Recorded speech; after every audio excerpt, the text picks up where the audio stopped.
Baronica Adelma von Vay je bila v prvi vrsti humanitarka, potem zdravilka, pisateljica, glasbenica, homeopatinja, matematičarka in spiritistka.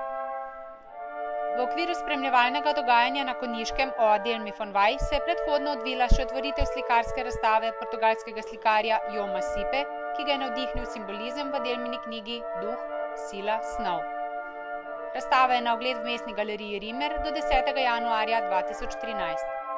Ogledali so si jo tudi prisotni na dvodnevnem mednarodnem simpoziju o Adelmi, ko so se po končanih razpravah v Žički kartuziji udeležili še branja krajših tekstov iz Adelmine knjige v interpretaciji Cveta Štefaniča ob spremljajočem kulturnem programu učenke glasbene šole Slovenske Konjice Dijane Lešnik na klarinetu pod mentorstvom Janeza Zavca.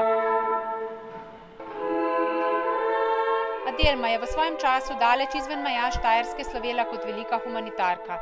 Zato je na zaključni dan simpozija v torek 4. decembra 2012 v Župnijskem domu v Slovenskih Konjicah potekala okrogla miza o humanitarnosti, istočasno pa so na dobrodelni tržnici s svojimi izdelki zbirali denar za kritje stroškov toplih obrokov konjiških otrok in sicer kot nadaljevanje akcije Drobtinica. Skupaj se je tako za ta namen zbralo 731 evrov. Ob tej priložnosti je izšla tudi monografija Adelma von Vay, Skrivnostna baronica iz Konjic, avtorjev Aleksandra Boldin in Jana Ciglenečkija. Monografijo je mogoče kupiti v pisarni Turistično-informacijskega centra Slovenske Konjice. Na okrogli mizi o humanitarnosti sta svoje delo in osebne izkušnje predstavili domačinki Renata Gabrovec, sekretarka območnega združenja Rdečega križa Slovenske Konjice, in Janja Brglez, predsednica Društva prijateljev mladine Slovenske Konjice.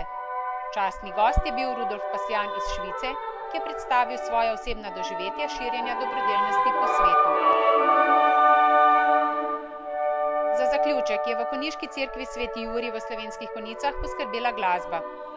Pod naslovom Svetloba zvoka je potekal slavnostni dobrodelni koncert Adelme von Vay v izvedbi lokalnih in drugih slovenskih umetnikov.